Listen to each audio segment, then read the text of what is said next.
Good afternoon, good evening, good morning, depending on where you are in the world. This is Joe Nicassio, business mentor, and I started doing this series called Conversations with Clients. And today we're going to have a fun interview. One of my past clients, Akash Inti. Um, and before I'll do a little introduction to him in a minute. But Akash, just let me ask you some questions real quick so people can get to know you real quick. Uh, Shoot. what's your favorite word? Raconteur. Rock on tour. Yes. What's your least favorite word? First thing that came to mind was oops. So I don't know. I guess that. Yeah, you ever hear a doctor say "oops"? That's not a good thing. What turns you on? Passion. What turns you off? Um, like being average. Just I don't know. Yeah. Oh, that Like whole mediocrity thing. yeah, mediocre. That's exactly it. I was like, what's the word exactly? Like yes, that's exactly it. Okay. What sound or noise do you love? I love the sound of snow when it's snowing, which is very much silenced. What sound or noise do you hate? Nails on a chalkboard for sure. It's not a fun one. So funny. There's not even a chalkboard present. You can feel it. What's your favorite curse word? Favorite curse word? Probably the F word. Fuck, yeah. Okay. What profession other than your own would you like to attempt? I don't even know how to answer that question because I feel like I do whatever profession that I would like to attempt. Yeah, we're gonna get into that in a minute. So, Yeah. what profession would you not like to do? Um, Probably like some type of like I don't know, cleaning the sewers or something like that. That'd Something be like pretty nasty, huh? yeah, probably wouldn't appreciate that. Okay, last question. If heaven exists, what would you like to hear God say when you arrive at the pearly gates? Um, Sorry, we got to send you the other place. That's what you want to hear him say? That to me, that would be a God's got a sense of humor.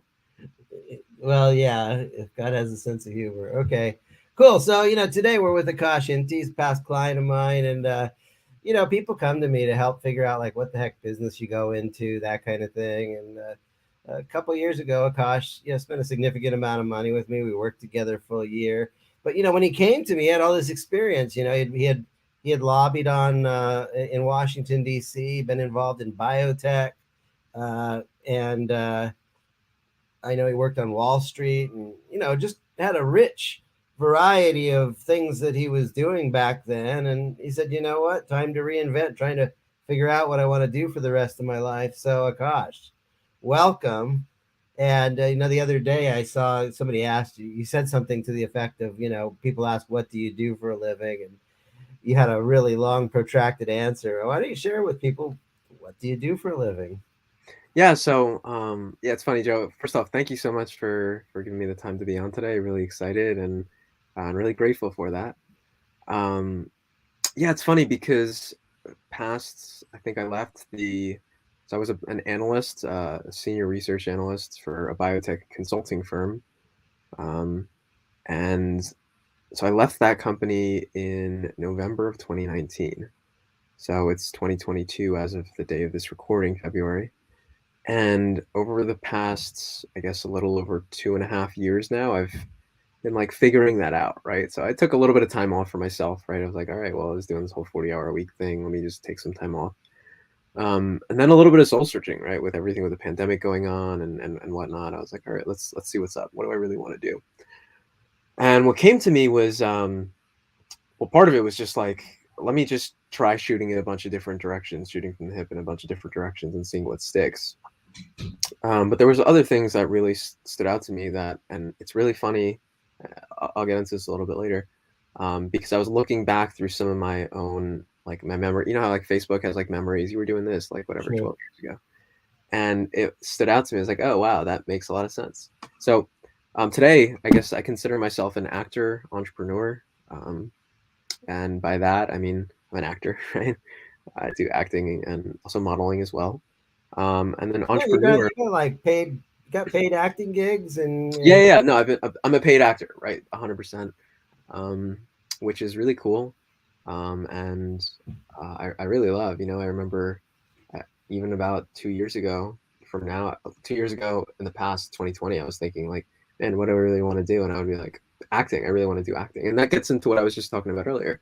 So I looked back like 12, Facebook sent over the memories. And I was looking back, and 12 years ago today, or yesterday, I think, I was making mock documentaries. I used to do Model UN back in whatever, in high school and stuff. And we would go on trips to whatever, Philadelphia or just places. And what I would do is while I was there, I would just make videos. I would like carry a camera around and just have fun with it. And it's funny because I didn't think of anything of it at the time, but um, it like today it makes a lot of sense. Like I love being on camera. I love playing with being on camera and everything that comes along with it. And to me, that's fun. So that's one aspect of it. And then secondarily, I also work with mostly entertainers, actually, on social media marketing and social media consulting, and really helping them think through strategy in terms of how to use social media, how to leverage it, and how to make it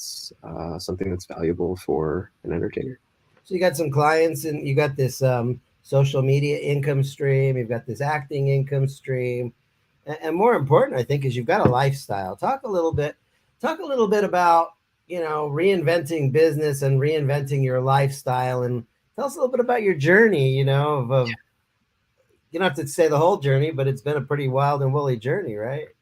Yeah, so it's interesting because I went to whatever. I went to high school and college, double major in biology and economics. And during college, I was like really set on doing biotech, right? I really wanted to like fundraise, get my like work with early stage biotech companies. I thought that was like the coolest thing in the world.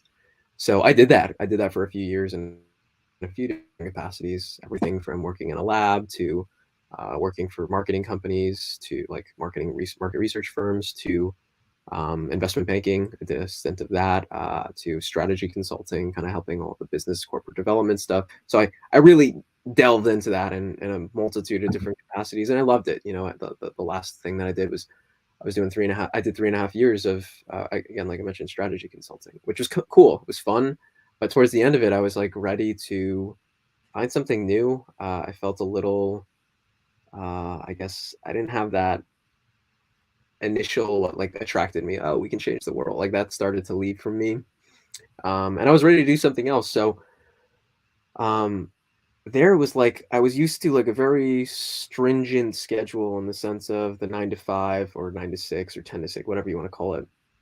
And day in day work week is like whatever, Monday through Friday, 9 to 5 ish. It's very okay. No, tomorrow is going to be like this. Like it's very everything's planned out for the most part, right? Like I know what tomorrow is going to be like, and I probably know what 6 months down the road is going to be like. And there's going to be minor changes. It's like maybe you're working on a different project, but I kind of knew what I was doing. It's pretty Right. predictable. Very predictable, yeah. And it was steady, it was consistent and whatnot, and I was making good money.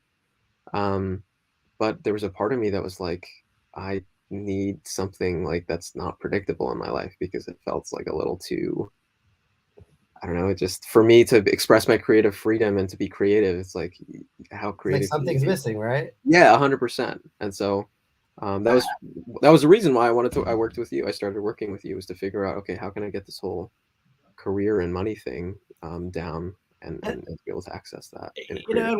And working together, it's like I don't know always like where the client's going to end up. My job is to help my client figure out, you know, do what you love, share the love, receive the love. What's the right business for you, And I think we kind of went around and on some different, avenues and aspects, and like in a way, it was kind of a mishmash. But in the end, like, are you happy now? I mean, are you happy with what you created? Yeah, I love what I'm doing today. I mean, I really do.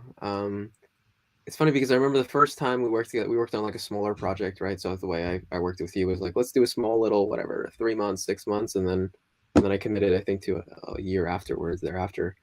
And in that first period of working with you, I'm also a yoga teacher, right? So I was like teaching yoga classes in the woods, and to me, it was almost like oh, I can make money on my own without like having an employer, right? And that was like the first I mean, I did a little bit as like a little kid, but I didn't do it as like an adult, if that makes sense, you know? And so like it helped me to be like, oh, this is like actually like It's I like can I make could actually make money in my own business. right.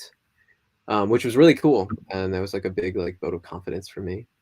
Um, and it also gave me like almost like the permission for like I almost gave myself the permission through you, if that makes sense, of like take the risk, take the chance, like figure it out, and don't worry about it because yeah, you might not know what tomorrow holds, but really no one does.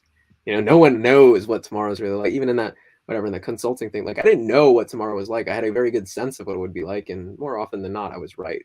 But nothing's ever guaranteed, and that's something that like since nothing's guaranteed, it's like well, I want to live today as if it was my last, and I'll figure it out and I'll plan for the future accordingly. But now's I don't know. I'm in my late 20s. Like now's the time to take risks. I don't really have anything to hold me back. So Yeah. So you posted this thing on Instagram. I want to pull some of the stuff. If somebody asks what do I do, I guess the answer is I'm an artist. This idea of what do you do for a living? It's kind of foreign or alien to me. Um, so, what does it mean to be an artist, uh, a storyteller artist? What does it mean to be an artist? To live your life as an artist for you? yeah, for me, I would say that's like it's just every moment is a piece of art. You know, like the living is art, and that's like the beautiful part, right? It's like how do I conduct myself? What character do I decide to be in the moment? Do I decide to be an a-hole? Do I decide to be a very kind, generous person? Am I benevolent? Am I vengeful? Like what is that like, right? And with different people in my life and in different capacities, I'll be uh, it calls for a different character, if you will, of me. And so to me, that's the art of it, right? And that's the story as well to it. You know, it's like everyone has an opinion of me, you included, whomever is watching this, and like I like that. You know, I like that aspect of that. There's a story that you're hearing, whether it be the one that I'm telling or the one that you're hearing. They could be different. They could be the same, and yet at the same time, they're still stories.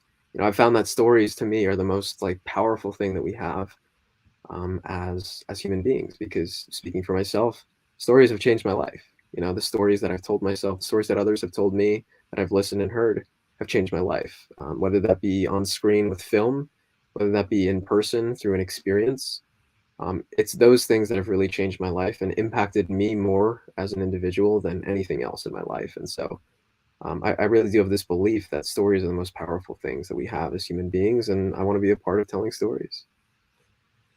I love that.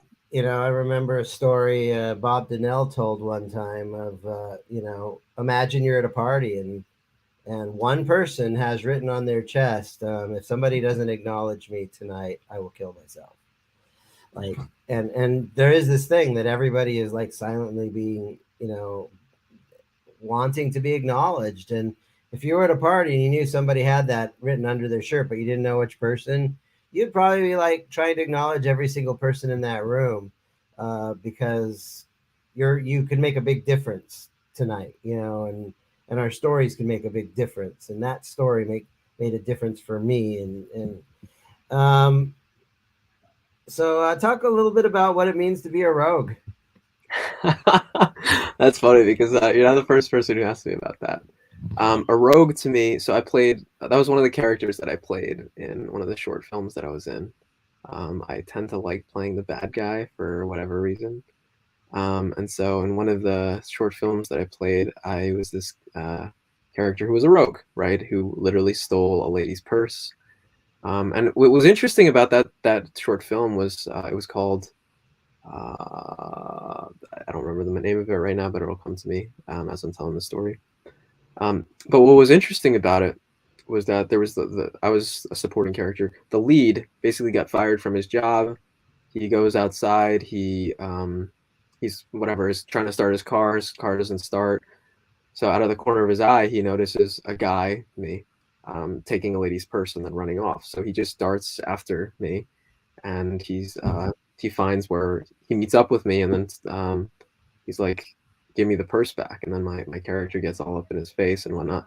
But the end of it was like, I told the whatever the lead, like, look, to this lady, she's just some lady, like, it's whatever, it's a purse, it's another handbag in her whatever little wall, right?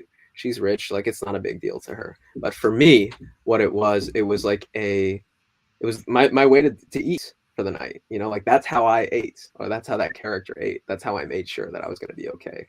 And it was interesting because it put into perspective for him. He's like, oh, well, who really is the good guy? Who really is the bad guy? So, all to say that that's my little story about the rogue. I really loved it. I like playing, like I mentioned, different characters and telling stories through. Where is the joy and the happiness in that, playing different characters? What is it that you find fulfilling about doing that? Yeah, it's like I just enjoy being able to bring to life some of these different. So just in my, I don't know, in my general like day to day life, I tend to like wearing very eclectic clothing and really, and Joe, you've definitely experienced some of this firsthand. And so Boy's got a sense of style for sure. yeah, so like I don't know, I enjoy playing with fashion and style and all these things in my day to day life. And so I was like, oh well, let me really bring that to the screen. So I don't know, I treat every day almost like it's Halloween. You know, to me, it's like, okay, what character do I want to Do you play? find that you stretch when you play into these different characters? It just yeah, it allows me to like really get into them a little bit more, right? Like I still feel a little bit more. I can't really say that so much anymore, but there was times where I felt like muted, where I was like, okay, I have to like tone it down just a touch in my day to day life. But I kind of broke through that, so it's just, to me, it's really just fun. You know, it's really just playing, and that's what I love about the entertainment business is really get paid to play and Well, have fun. that definitely embodies my philosophy of do what you love, share the love, receive the love. Definitely, definitely. If you're not having fun, you're doing it wrong. That's for sure. So, talk a little bit about being an entrepreneur. How do you see yourself as an entrepreneur, and in the way you live your creative life? Yeah, I love it. You know, there's a lot of like times where I'm like, yeah, this is exactly what I'm meant to be doing and whatever. And then I'll have the opposite. Like, if I'm being honest, there'll be days where I'm like, what am I doing with my life? Yeah. But I think that's just part of the journey. Many of the entrepreneurs that I've listened to have that if they're being honest and truthful. And I also know it's not for everyone, right? I can't say that entrepreneurship is for everyone. And if it was for everyone, well, uh, we'd be living in a very different world, but I don't necessarily know if it would be actually feasible, right? So all to say that um, it's it's very like it takes a lot to um, handle. I guess there's a lot of like there's a lot that goes into it, and it's very risky, and I have like such high appreciation towards the people who really take that risk and figure it out if it is for them or if it's not. But what I love about it is that I get to define my own schedule, right? That doesn't mean that like I don't work with people. Like that doesn't mean I'm just like sitting at home doing nothing. That just means that I get to decide when I work and when I don't. And I personally really like that. You know, sometimes for me, most of the times I'm actually working on the weekends, right? And some people are like, oh, you work on the weekends? I'm like, it's so much easier. You know, to me, I almost enjoy it a little bit more. So my hours aren't defined. At least it's a little bit more of a gray area between work and play, which I kind of enjoy myself because that means I'm enjoying more of my life overall.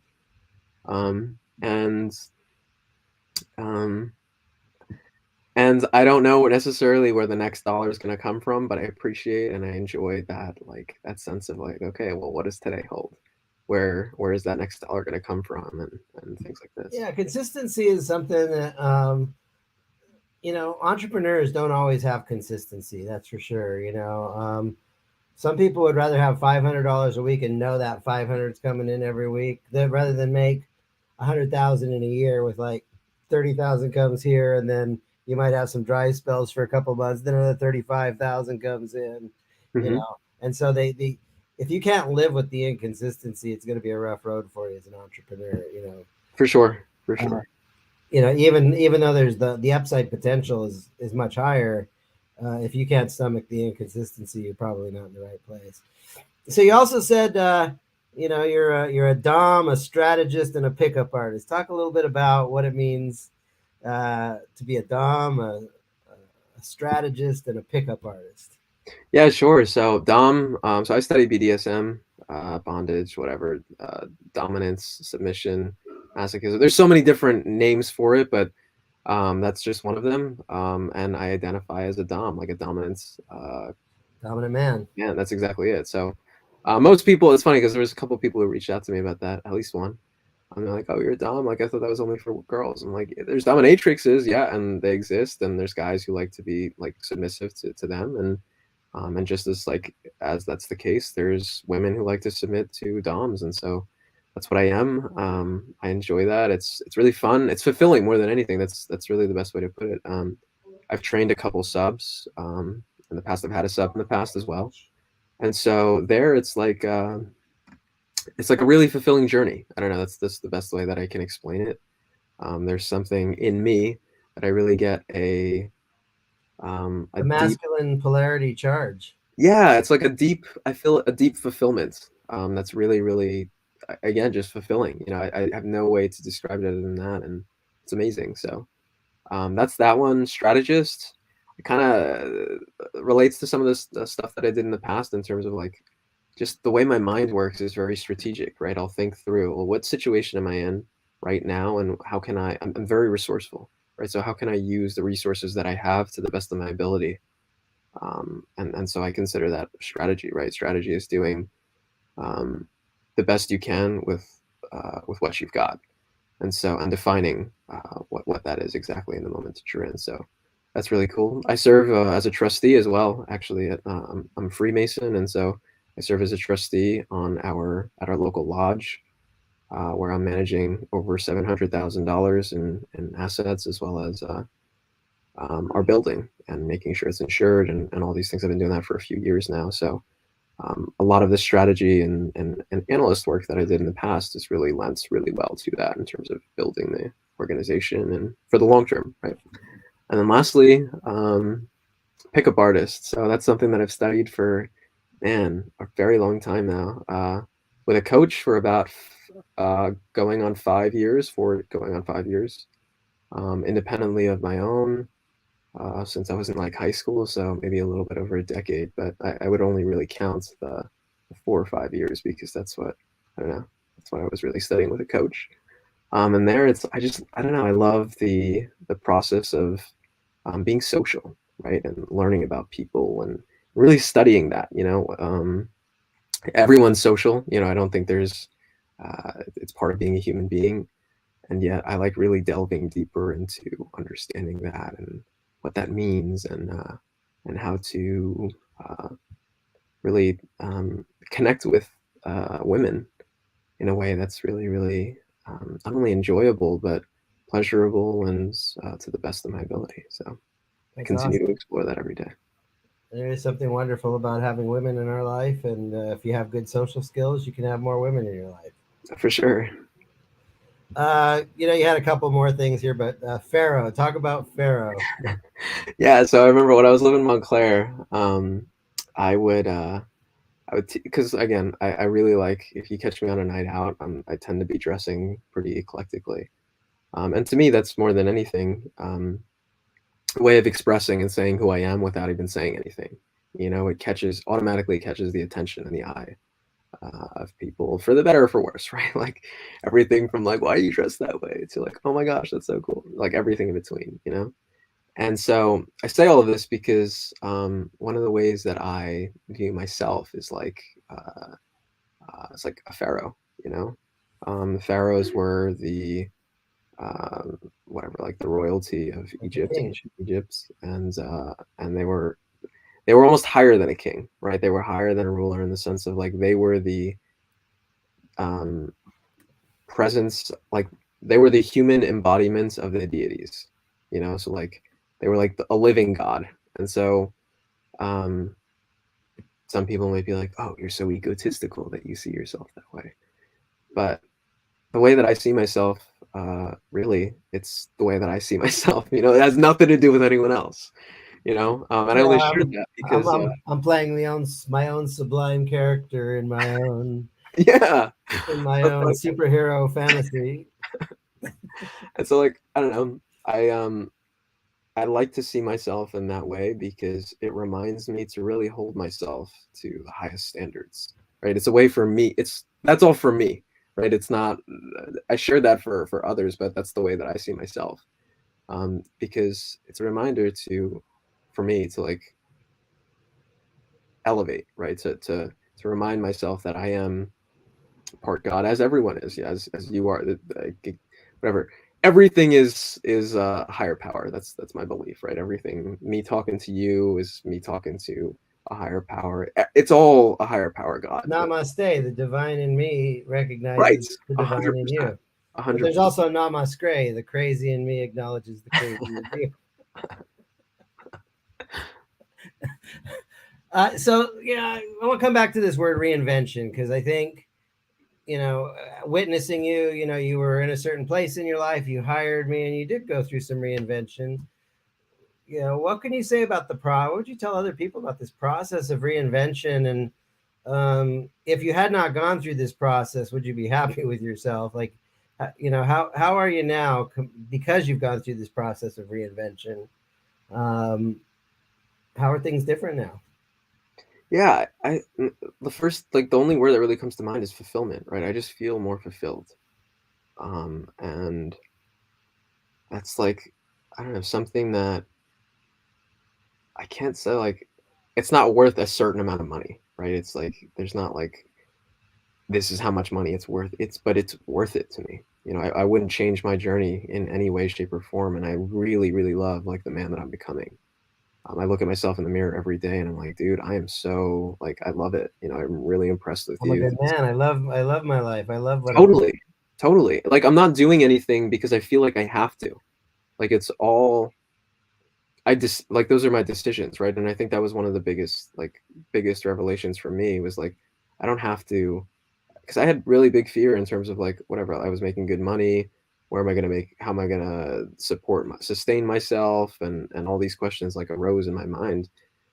Um, if I were to go down the path that I'm going down today, and they're still there, but I don't worry about them so much. I just know it's going to solve itself, and I just keep to the path. I keep doing what I'm doing, and um, work with great mentors such as yourself, and um, it'll figure itself out. It's that's faith. That's what I've learned is faith is like you keep doing the work, the hard work, and you do it through time, that it's inevitable that it'll pay off. You And do the work. There's fruit on the other side. it's inevitable. It has to, and that's just the way the equation of life. So You said something about like now you don't like before maybe you felt like you were doing things a little bit for other people or like what you were supposed to be doing, but now you don't have to do that anymore. yeah, yeah, Speak into that a little bit more. yeah. I mean, that was like family stuff, largely. I felt like I had to be this certain type of guy, right? That I go to college, and then after I go to college, I get a good corporate job, and then after I get a good corporate job, I get an MBA, and after I do that, then I have 2.5 kids, or I get married, and then I have 2.5 kids, and it's like it felt like life was like so planned out for me, and don't get me wrong, I'm so grateful for my family and for my parents and for the opportunities that I've been afforded, because I recognize that like the life that I live is really not, it's not an ordinary life. I've gotten some pretty extraordinary opportunities at pretty young ages in my life, that I wouldn't trade for the world. And yet at the same time, I wanted to start like being my own man, like living for what really is interesting to me, right? Like what was interesting to me, what is interesting, and then like I mentioned was even 12 years ago, I was like, no one told me, oh, take a video camera and start video camera, like tape, like recording all this stuff. No one was like, go do that, right? That was me, and that was something that I loved to do, and to see that I'm doing that today, like 12 years down the road, I was like, it brought like a deep like wow, that's really cool, my like that kid who was whatever how old he was 12 years ago would be like, He was self-expressing. yeah, he'd be like, check you out, dude, you're making movies and stuff, I love that. So all to say that I like today, my family sometimes doesn't understand what I'm doing, and I'll oftentimes like, and not only family friends, just people that were kind of like saw me growing up, they're like, dude, you had this like really good corporate job. Why did you throw it away for whatever you're doing today?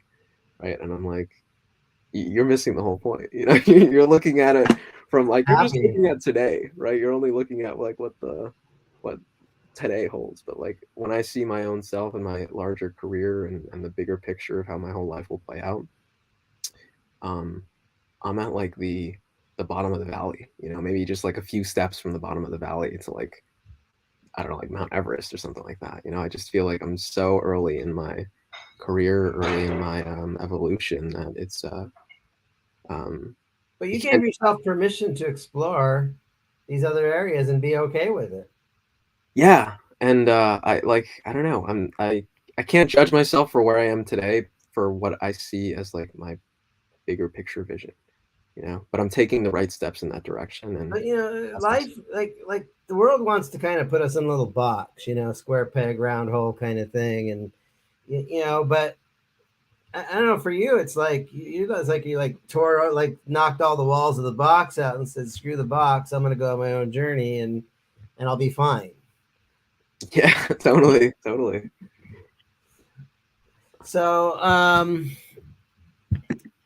what would you tell somebody else? A lot of people out there, um, I ask people some questions when I first get to meet them to size them up a little bit. So one of the first questions is, are you in business already, or are you looking to start one? Some people say, all right, I'm in business already. Okay, got it. Okay, you want to start one. Have you figured out what business, do you know what kind of business you want to start? Or are you still trying to figure it out? A lot of people are like, I'm still trying to figure it out. Hmm.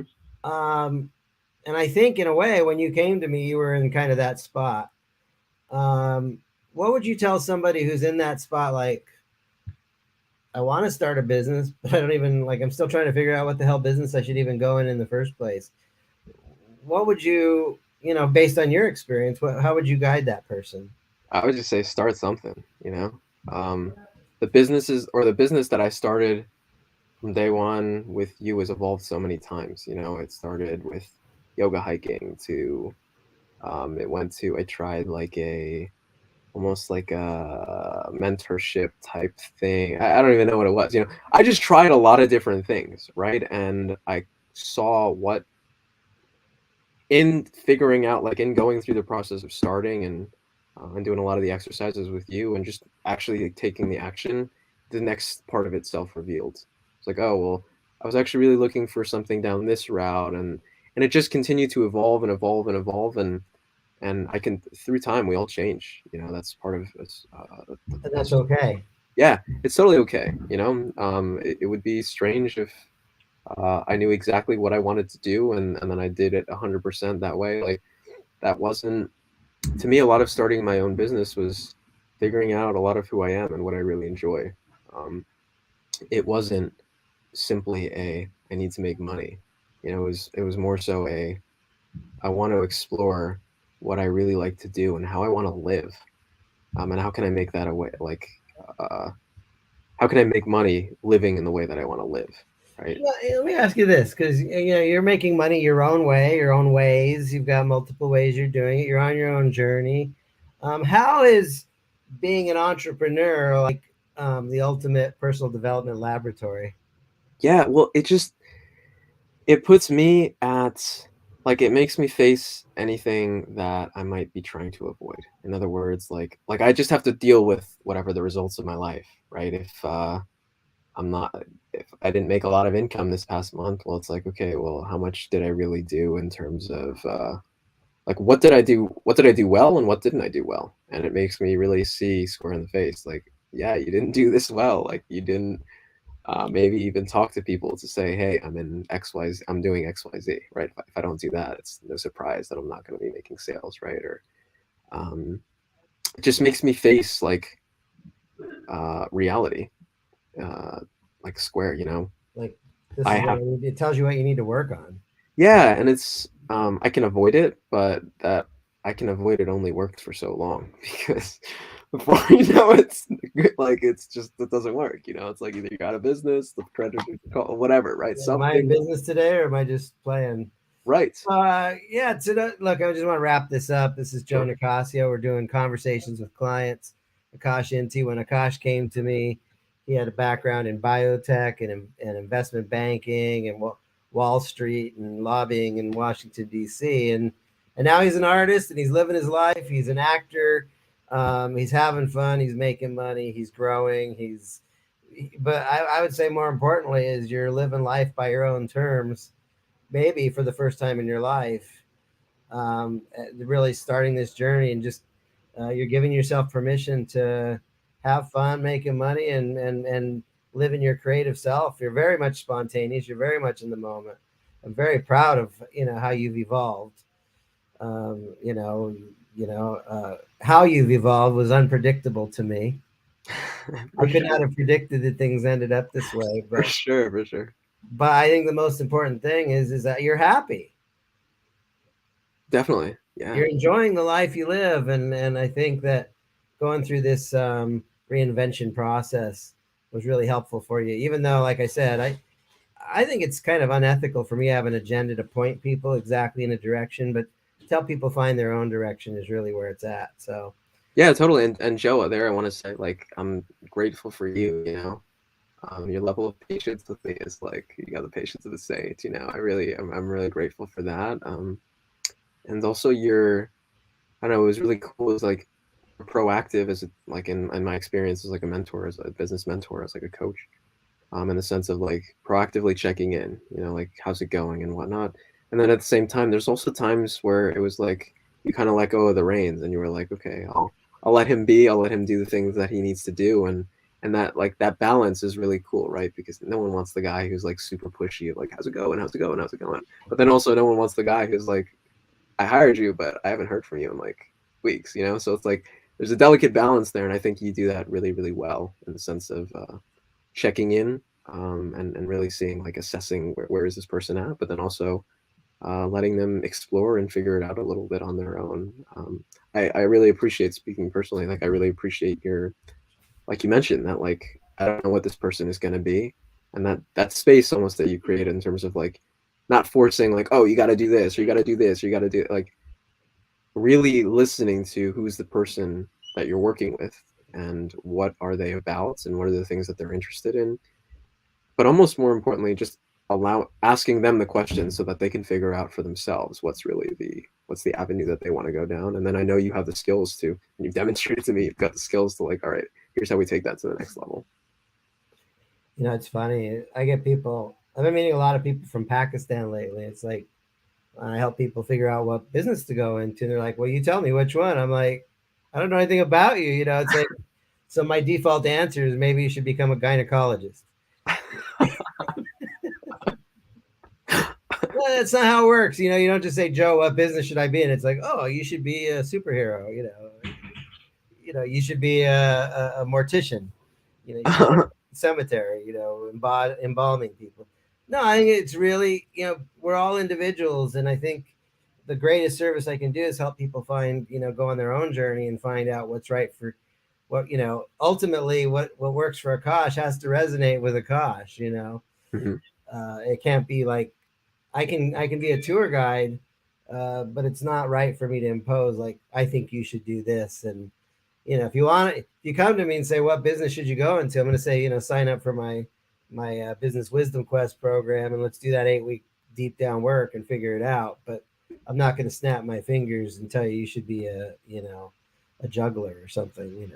Mhm. That's silly. Well, Akash, thank you for your time today. Any other parting things? Want to tell people some of the projects you're working on, or how Yeah, people sure. follow So I you? got a couple of film projects that I'm working on, mostly short films at the moment, and I particularly love doing independent film. I think there's something really, really cool about that in terms of, um, it's just a Pandora's box, so you can find a little bit of everything.